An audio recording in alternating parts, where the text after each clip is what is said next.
So with Jrue Holiday being moved, he's one of the last, I'd say, borderline all-star caliber guys we expect to be moved during this offseason. Now, obviously, anything could happen, but Jrue probably be one of the bigger names after Chris has already got moved. We'll see what happens with the bearded one. But Jrue's probably one of the bigger names you'll see traded as we get closer and closer to training camp here. So there's a little bit of fallout from Jrue Holiday being moved. For those who don't know, he was shipped last night to the Milwaukee Bucks. George Hill, Eric Bledsoe, and some picks sent over from Milwaukee to New Orleans. I want to focus, though, on the teams that did not pull the trigger on Jrue Holiday. So we have a little bit of an update on a couple of franchises who had interest in Jrue Holiday, but just not enough to acquire that New Orleans lockdown defender. So the Dallas Mavericks wanted Jrue. They've been looking for a guy to attach to Luka Doncic for the last couple of years. They preferably want a Jimmy Butler type of player, but he's obviously not available. They thought they had their guy in Harrison Barnes. He didn't pan out. But you want a guy to attach to Luka to kind of just, be there to defend the other team's best player, not put that onus on a guy in Luka whose his strong suit is not defense. And that team lacks some toughness, I believe. Mark Cuban thinks that. And they went after Jrue Holiday moderately.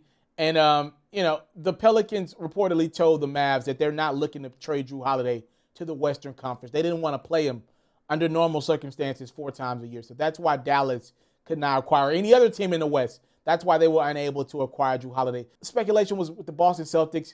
Now, Kemba Walker was disappointed in the playoffs. I mean, he struggled throughout the postseason for Boston. And they were, right on the doorsteps of getting to the NBA Finals, even amidst his struggles. A lot of people wanted the Celtics to do a Kemba Walker for Jrue Holiday swap. For me, that didn't make a lot of sense. I think you got to run it back with Kemba and hope and pray that with his health and maybe fans in the building, he'll be a lot better for Boston this time around come postseason than he was last year. The Jrue Holiday one doesn't make a lot of sense to me because to me, you got Marcus Smart and you got Marcus for a reasonable amount of money. I think whatever you need out of Jrue, Marcus can pretty much cover. And I think Marcus is a little more consistent offensively than Jrue Holiday. Jrue's got a couple more moves than Marcus, but Marcus, he's a bucket. So for Boston fans out there, I think y'all are fine. Y'all need to go out and get a big man, a Christian Woods type big man. Y'all need a big that can play defense, like legitimately play defense, not Enes Kanter. And all due respect to a couple of their bigs on their roster, they need some size. They need a 7-footer, a 6'10", 6'11". I know they're not just growing on trees, but maybe you go out and get a big on the market. And I think that more than anything is what Boston needs to do this offseason, more than acquiring Jrue Holiday. I don't think that solves their issues that they had because you're kind of running out of minutes for guys in that Boston rotation. Also, they need to trade Gordon Hayward. I think that should be the focal point for Boston. One other team that was expected to have a good amount of interest in Jrue Holiday, this rumor had been going on for quite some time now, was the Denver Nuggets. They were unable to acquire Jrue. And I do believe the Denver Nuggets need to switch some things up over there. They got a lot of guys that are right around the same level. And I think you might need to get rid of some of those pieces, bring in some new guys, just so the pecking order can be correct in Denver. And again, Michael Porter Jr. to me is the guy that you want to build around him, and obviously Nikola Jokic and Jamal Murray. To me, those are your 3.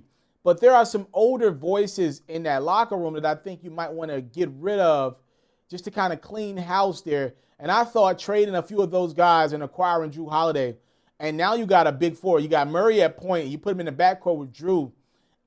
Come on now. You're telling me that team, if they were able to get past the Clippers last year, Gary Harris had just come back from an injury. Will Barton was out. Maybe if you move a couple of those guys, and there are a couple other guys that the Nuggets could have moved.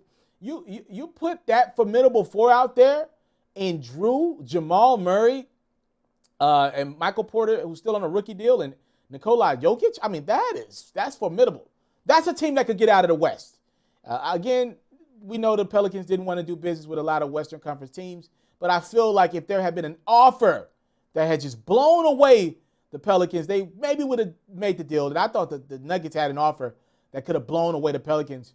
The Nuggets, again, they've been attached to a lot of rumors over the last few years, from Kevin Love, Jrue Holiday, Victor Oladipo I've heard as well.